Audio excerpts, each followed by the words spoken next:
Srila Prabhupada.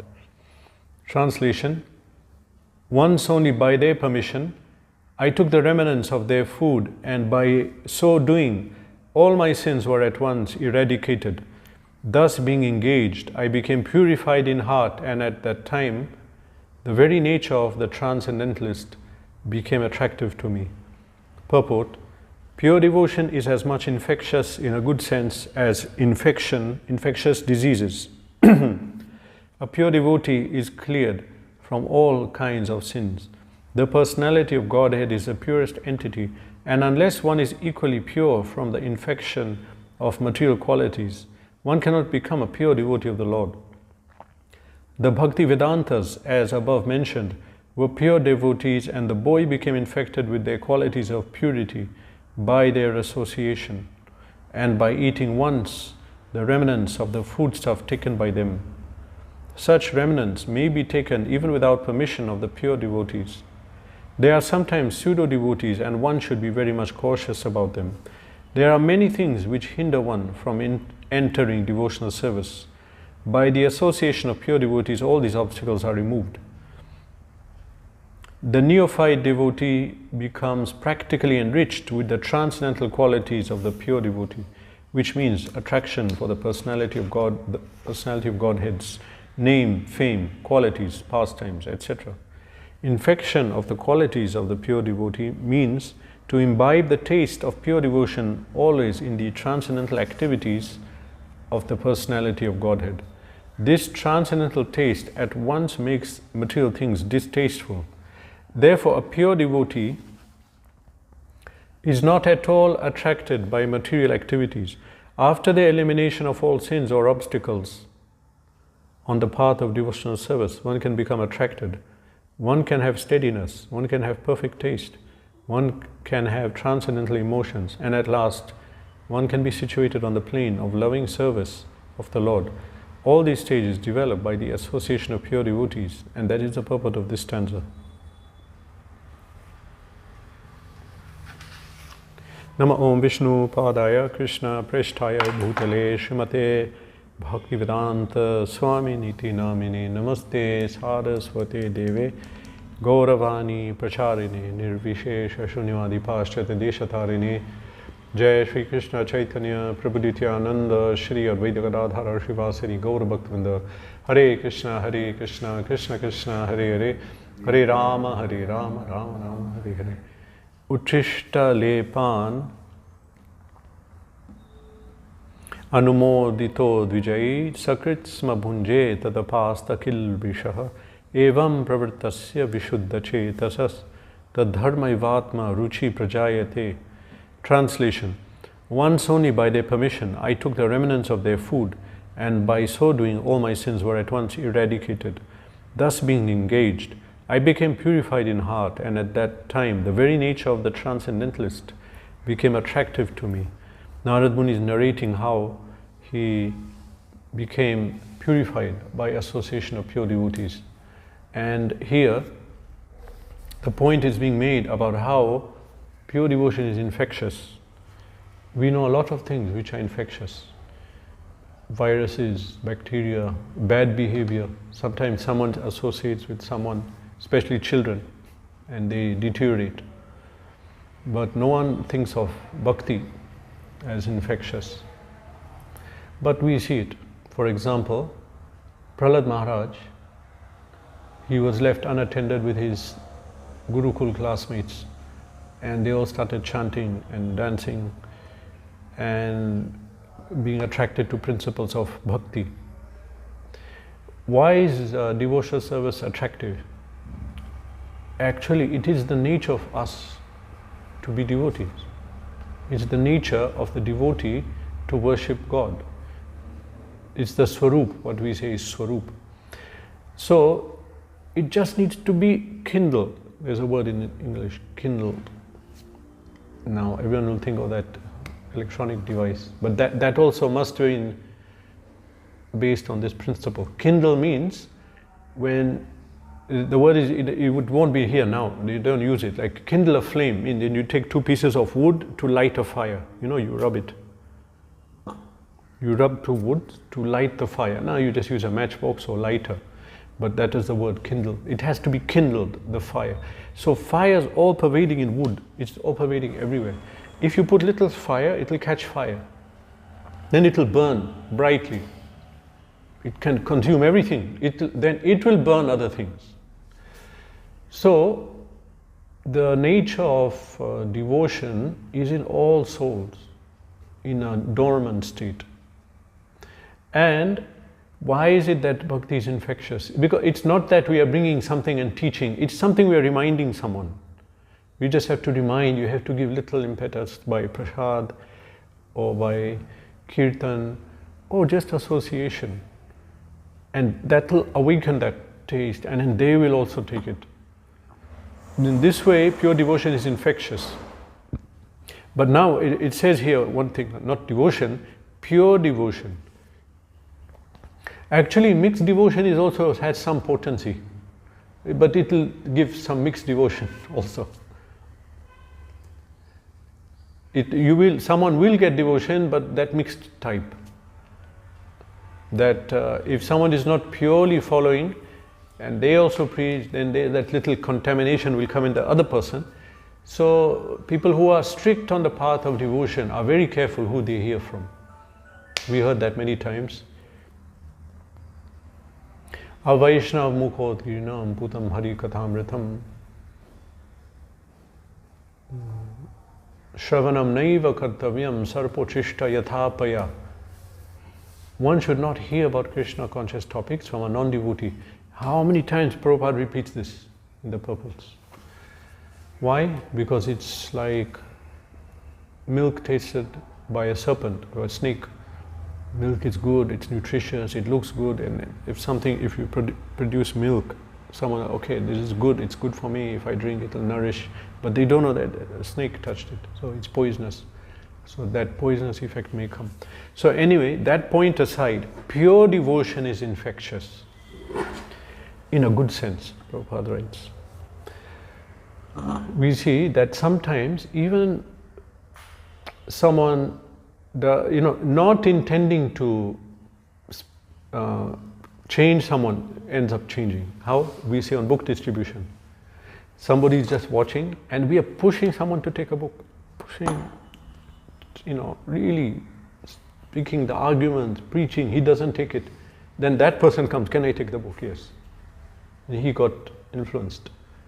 This is the effect of devotion, but pure devotion. Now, the more pure it is, the more powerful. Bhaktivinoda Thakur, he defined power of Vaishnava as one who has potency to change others into Vaishnavism. So, in Nectar of Devotion, Prabhupada writes about, in the introduction about bhakti, he says, normally we speak about people inducing devotion in humans. But there is a precedence where in animals also, like animals also became devotees. That is of course Chaitanya Mahaprabhu, but one more person. Who is it?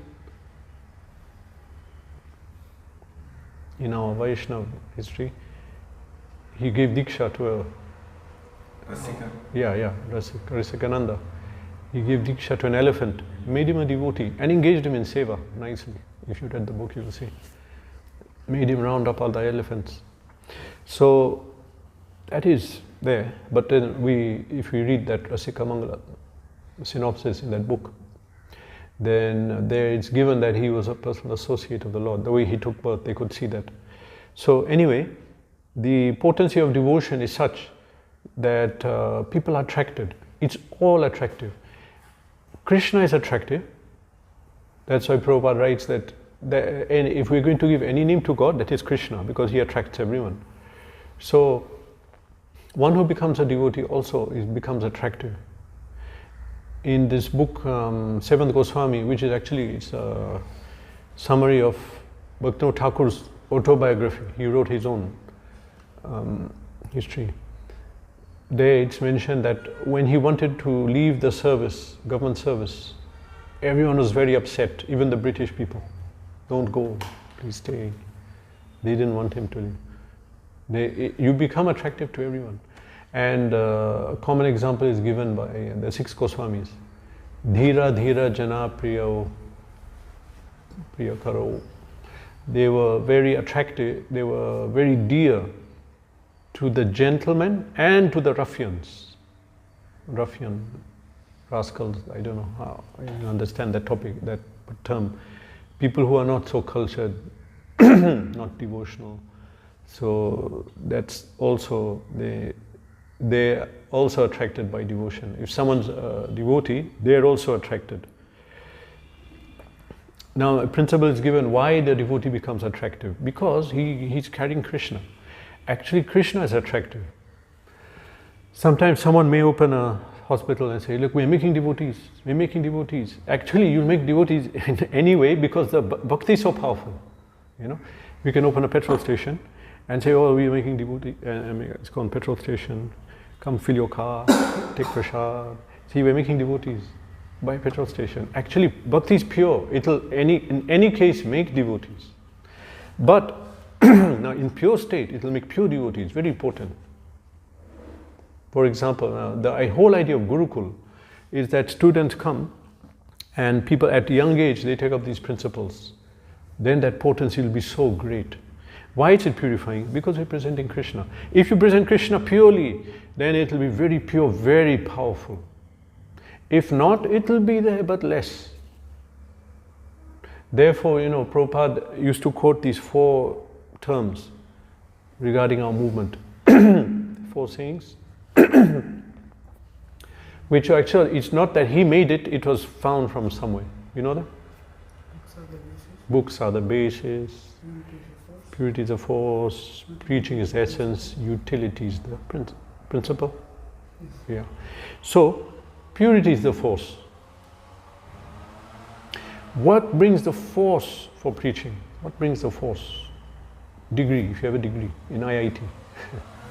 Oh, he's got a degree. He's got degree in IIT. Does that mean, will that awaken bhakti in people? It won't. It may attract them. It'll attract them, definitely. Oh, IIT fellow, okay, come, let's hear from him. He's in IIT. It doesn't mean they'll take bhakti. I announced that, oh, he's from a very great family. So, again, people will be attracted. So we announce that thing. But it doesn't mean, oh, that person may be having that quality. You shouldn't think that it will make any difference to Krishna or to his preaching purity. Purity, the force of preaching comes from purity. If someone is purely following and chanting and reading, then the potency is powerful. It's very attractive. Why? Because Krishna is attractive. It's just actually Krishna is the all-pervading factor in bhakti, in the prasad, in the kirtan, in the devotees, in the temple, in the deity. Just present him like a fire not covered. It'll work, it'll act. Now the problem is that purity. That is the issue. Of course, first thing is we have to desire it, isn't it? How do you recognize Sthita Pragya? Arjuna asked Krishna, how to recognize Sthita Pragya? Pragya means, well, in Kannada means consciousness, Krishna conscious. But it's one who has, self-realized. Sthita Pragya. So, Vihaya Kaman Yah Sarvan Pumams Chariti Nishpriha Atmani eva atmana tushta sthita pragastat uchyate. He is not engaged in sense gratification. Vihaya kaman yah sarvan. That whatever is sense gratification minds, ideas come in the mind, he doesn't act on them. So that is one, and there's a whole series of verses explaining a pure devotee. So it's something that we aspire for, but this much we should know, that if we're going to present the mission, we have to cultivate this purity for preaching and spreading the movement. Prabhupada, that famous letter called it boiling the milk, to make it sweet and thick. Then each person, one person who, from beginning when I joined, was preaching to me about how to preach. He was telling me. And he told me that practically, if you're chanting 16 rounds, following for regular principle, you can make devotees. You just have to speak to people. Speak to them, continuously associate, and then it'll come out. Like someone, he's having some dirt, and then he's mixing others, it'll get, Sometimes we dye our cloth saffron, then the white cloth gets mixed, and then they shout at us, why are you mixing your cloth? Then that color comes. So that devotion is like that. Simply you have to talk and interact with people. And in one sense, you don't have to be such a pandit also. If you associate and be pure, of course, if you can explain through Shastra, that means we can, when it comes to a higher level, it comes to Madhyama stage. Because difference between Kanishta and Madhyama Adhikari is that a Madhyama Adhikari can substantiate his philosophical conviction through Shastra. Kanishta doesn't. But then it means Komal Shraddha. So we should know the standard books. But the point here is that a person who is practicing purely his potency to preach. Here in this case we saw Prabhupada, it's not in the verses, but Prabhupada coined the term for them. He calls them Bhakti Vedantas. The Bhakti Vedantas, they associated with this boy, Narad Muni, in his past life, and he got the devotion. And he says, I became purified at heart. What for? How? Sakrit. This is an important word. Who knows? What is this? One time. Once he took prasad of the pure devotees. He says, once I took the remnants, I became pure. Anyway, that is very purifying effect of devotees. So, and then the point we are mentioning is that I was being told then for preaching simply means you have to regularly meet and speak and interact, and then someone gradually takes up just by our association. So the devotees are enjoined to constantly speak, or even on the phone, or interact with others and make them devotees. That's our duty. It's not a activity. What is your seva? Preaching. You, something else. Everyone is a preacher on the order of Mahaprabhu. And we don't know philosophy, we don't know we this, we that, or this or that. But no, you just associate, because if we are practicing, actually we don't have any potency, the truth is that. We don't have any, who are we? Kali Yuga Jivas. We have no right to say the word Krishna. But Mahaprabhu gave order, that is one, and qualification. That we serving the servants of Mahaprabhu. And somehow we getting that, I don't want to say qualification, we are getting the role or duty, some kind of potency coming in the parampara, as much as we are transparently serving them, not saying that it's coming from me. It's not. So if we associate with devotees and with non-devotees and simply speak and associate, we can make devotees, because pure devotion is infectious, Prabhupada says, in a good sense. It's infectious. One who becomes a pure devotee, what is the effect? A pure devotee is cleared from all kinds of sins. If we are going to approach the Supreme Personality of Godhead, we have to be pure. He's been described by Arjuna as Pavitram Paramam, supreme pure. And there Pavitram, what is it referring to? That purity. Purity is there referring to that contamination of material nature is not there in the Supreme at all, and can never go, can never come. Anyone else, it's possible. They can be misguided. But the Supreme Personality of Godhead is pure in the sense that not only no material infection, but He's so pure that in His presence everything becomes purified. And if you bring fire here, things will burn. But what else does fire do? I have some experience that in some countries, like in London, it's so cold that everything is closed all the time. You can't open. Window, they have double glazing, double windows, not one. Otherwise the cold radiates. and you have two curtains, one inner curtain, outer curtain, the cold is a lot. Now, if you cook any smelly food or eat smelly food, it comes in the whole house. And so, how do you remove that smell? Supposing in a room, you eat a masala thing or whatever, anything, the smell will just stay. How will it go? There's no ventilation, anything. But if you light a candle and leave it for some time, the smell will go. Potency of fire. Drying effect, light effect, purifying effect. That's how they purify iron ore. They light and smelt it on fire, then the pure iron metal comes out. So it has a purifying effect. And therefore, even what we say, this antim samskar, what is actually happening? It says, actually, according to Shastra, when you burn the body, some traces of pap go also. That the final, this is mentioned actually in Brahmacharya. I don't know if you remember this. I'm just, as I remember, I'm saying it, that there's a quote, I don't know who the quote is from, but it's saying that a man controlled by a woman is contaminated and it's not purified whatever he does. And the only time he gets purified is in the funeral pyre when they burn the body. This is what I read. So fire has a purifying effect. Fire. So in this way, if someone wants to come to the Supreme Lord, they have to become pure.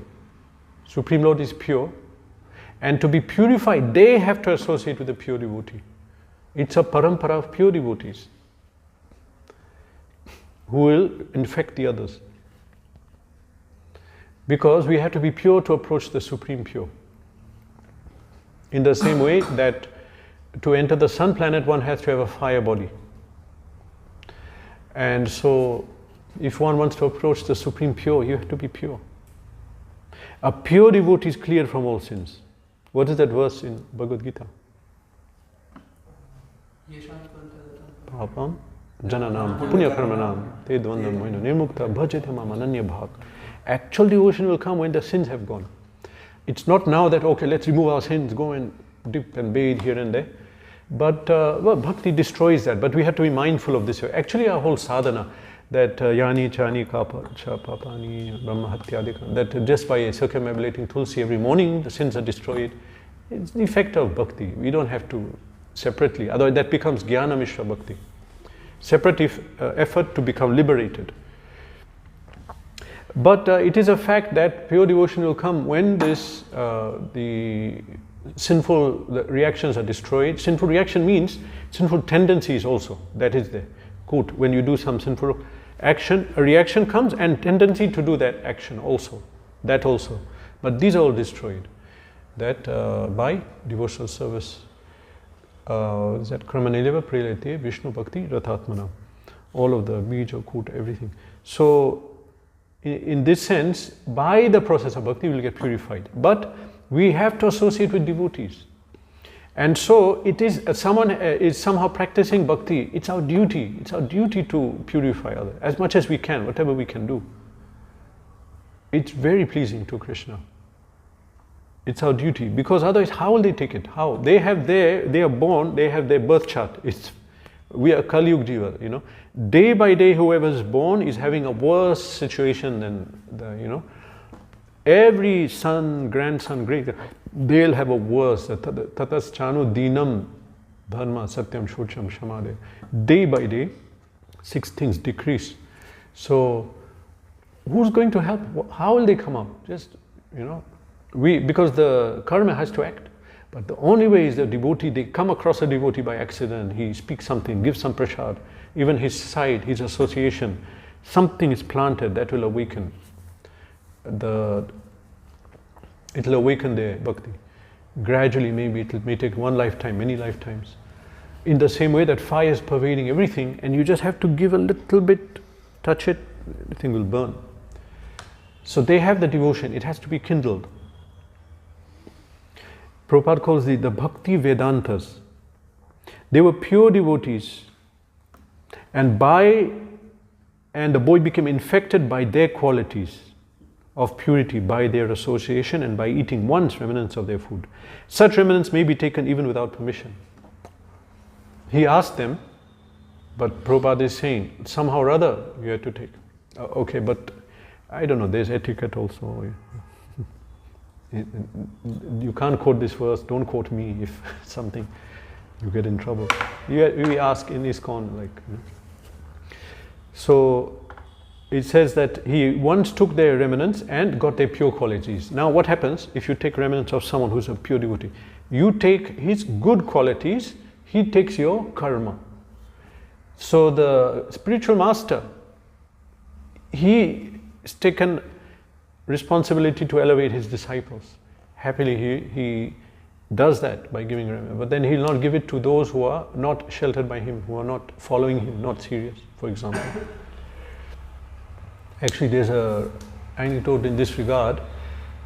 The last few weeks of Srila Prabhupada's manifest presence, a personality called Ram, he came from Karnataka. What is that name of the deity? Beginning with Ram, there are different names. There's a particular name. No. Chelugu Narayan deity has different names. The Utsamurti. One of the names, beginning with Ram something. Okay, so he came to Prabhupada and he said, Prabhupada, you put your deity form in all the temples and people are coming and touching your feet. You are taking their karma. And so you're taking it now. This should be done after you leave your body. Then you know this anecdote? What was Prabhupada's response? Prabhupada replied, this is what I came for. I came to purify. So the principle is there, that the pure devotee's contact, he will take the sinful reactions. And there are some subtle points regarding this. If this pure devotee is fully surrendered to his guru, then it goes up. It goes on up the parampara. But if not, then he'll absorb it and it will be heavy. It will be very heavy. You cannot carry it. The weight of the parampara is very heavy. You cannot carry it. You have to take shelter of parampara. I mentioned this point before. You would have heard that once in Salem, Guru Maharaj was speaking about the devotees and he spoke about the pillars in construction. Do you remember this anecdote? So he said that, you see, the huge tons of stone are being held by few pillars. But these pillars, they have to be perfect. Otherwise, if they have a crack also, it cannot work. Or after 10 years, 20, 50, 100 years, 200 years, something will happen. So they have a way of checking that. There has to be no crack like that. So for the devotee, there should be no crack, no dosh, for them to hold up this weight. So, by their association, this Narad Muni, just one association, he got this benefit. Now, what is the benefit? I was explaining that we take the remnants of a pure devotee, we get his good qualities. It's mentioned here, that it further down. The neophyte devotee becomes practically enriched with transcendental qualities of the pure devotee. What does this mean? What is the transcendental qualities? Okay, it says here, of course, which means attraction to the name, fame, qualities and pastimes. Isn't this the greatest wealth on earth? If we are attracted to the Supreme Personality of Godhead, attraction to the Supreme, this is the greatest. Because this is something that will stay, and it will, what will it give you? You know, wealth means I have money, I can get something. What can you get? A car, a house. But what will this get you? It will get you the Supreme Personality of Godhead, isn't it? Jita tes tilokyam. We can conquer the unconquerable by process of bhakti. So you become enriched with the qualities by taking remnants, and he takes our sinful reaction. So this is what happened here. Narad Muni took the remnants of the Bhaktivedantas and he got their qualities. And what a great fortune it is when we meet such a devotee. Brahman Brahmate Kona Bhagyavanji, Bhagyavan. Fortune, great fortune. Now we hear philosophy every day, it doesn't strike us, but just consider. All of us had a certain destiny. That destiny in this material, definitely there'll be suffering there. Some suffering, some enjoyment, and more suffering mostly, Kali Yuga, jivas. And so that is one thing, but another thing is that we don't know then what will happen in our life to us. Next life, this life, next life. We had. But because of the pure devotee who came in our life, this life or previous life, he turned our course. No, go this way. Took us away from that. Nothing else in this creation can do that. If you have your destiny, what else is going to save you? Who will save you? Krishna will save if you surrender, but I don't know who's Krishna, because in past life maybe I turned away from Krishna. I'm born away from Krishna or not attracted at all. Only the pure devotee can come and steer you in a proper course. No, do this. He interfered with our destiny. And what were we destined to do? We don't know. What was going to happen to us? So what a great thing is a pure devotee, isn't it? And somehow we all got that in the past life or this life. I think once, long time ago, you were telling me, some time back, that one particular astrologer, he could tell whether your presence in bhakti is due to your punya or someone else. That, okay, someone has some spiritual credit, so they're getting some, Actually, that is good. That is anyone born in some high family, that is a fact.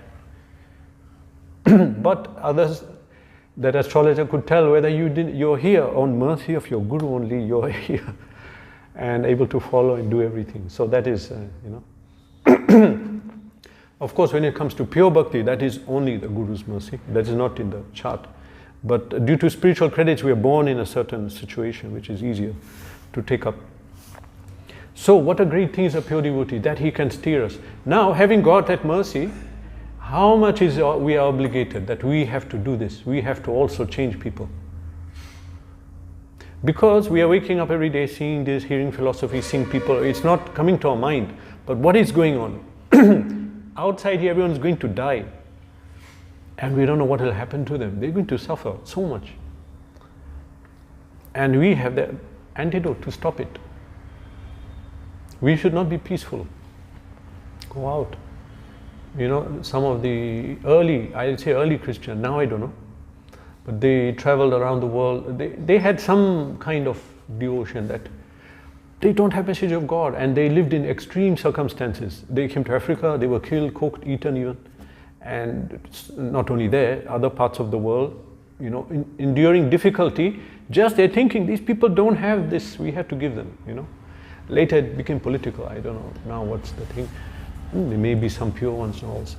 So this is the point, that such a rich commodity is there, should be spread. And that's the only way we can pay back. How do you pay back what we got? We got some great treasure. How do you pay back? You make other devotees.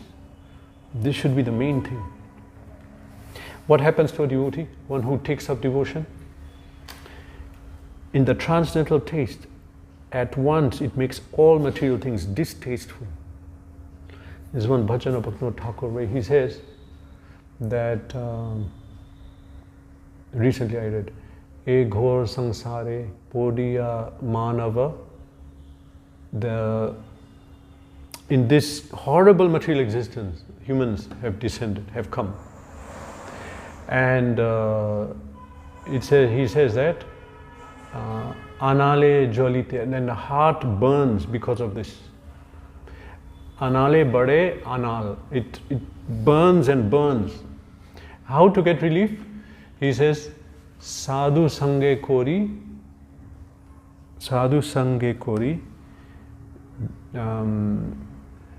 hari bhajan jade.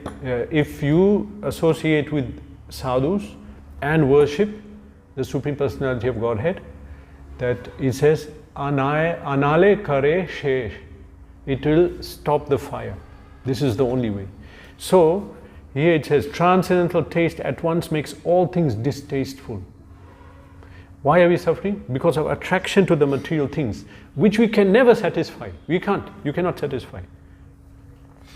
Like we say ghosts, they have senses, but they suffer because they cannot satisfy. Actually, we cannot satisfy. How? We are not satisfying our senses also. We may get some happiness, but then it's a trick. That, okay, come back again. Now you're not getting. Now try more for that happiness. Now you're not getting it. So, how to stop this cycle? The transcendental taste for Krishna. Therefore, pure devotee is not at all attracted by material activities. After the elimination of all sins or obstacles on the path of devotional service, one can become attracted. Not only attracted, when we destroy all these material tendencies, you can become attracted, you can have steadiness, taste, and transcendental emotions. Such a great thing. But if we start talking these topics, even within Iskcon, if you start talking about overcoming material things, then even the devotees who are regular, they don't want to sit anymore. Because it's become now fashionable to talk things, light things, not that we have to sweep, we have to purify, you have to come over these things. But then how will we come out? We have to be reminded of, this is the, it's not a, otherwise this ostrich mentality won't help, Hide your head in the sand. Danger gone, it's gone. Just by hiding, not seeing it, it's gone. Even a rabbit, I heard this, have you heard? A rabbit is the same thing. When a rabbit is confronted with the danger, closes his eyes. Okay, I'm safe. No, we have to go after it. All of these things, it's written here, developed by association of pure devotees. This is the proper understanding of this verse. Actually, what is going on here? Narad Muni is persuading Vyas to write Bhagavatam. Why? He said, I associate with the devotees, look what happened to me. What was my condition? What happened? Look. And similarly, by associating with the pure devotees and narrations of Bhagavatam, what will happen to the pure devotees, the fallen population of Kali Yuga? This is the whole point, why this story is being narrated. This is what happened to Narad Muni. So, the potency is being narrated so that Vyasadeva says yes. And there's a verse there in Bhagavatam explaining this. Suta Goswami is saying why he wrote Bhagavatam. It's here only, 5th verse, 5th chapter. Yeah, earlier, it comes earlier. Anartha upashamam saksha bhakti yogam adhokshaje lokasya ajanata vidvams chakre satvat samitam. That bhakti destroys all anarthas. Our suffering is due to anarthas. Artha means things of value. Anartha means all lust, envy, anger, greed, all these things. But how do you destroy that? Psychology, mind manipulation, no. Anartha upashamam sakshat bhakti yogam, by bhakti. Bhakti yogam adhokshaje. Lokasya, what people don't know. Lokasya ajanata. Vidvams chakre satvat samitam. This is why Vyas compiled Srimad Bhagavatam, to teach people how to become pure by contacting the Supreme Personality of Godhead. No other way. Hare Krishna. Any question? Srimad Bhagavatam ki jai. Srila Prabhupada ki jai.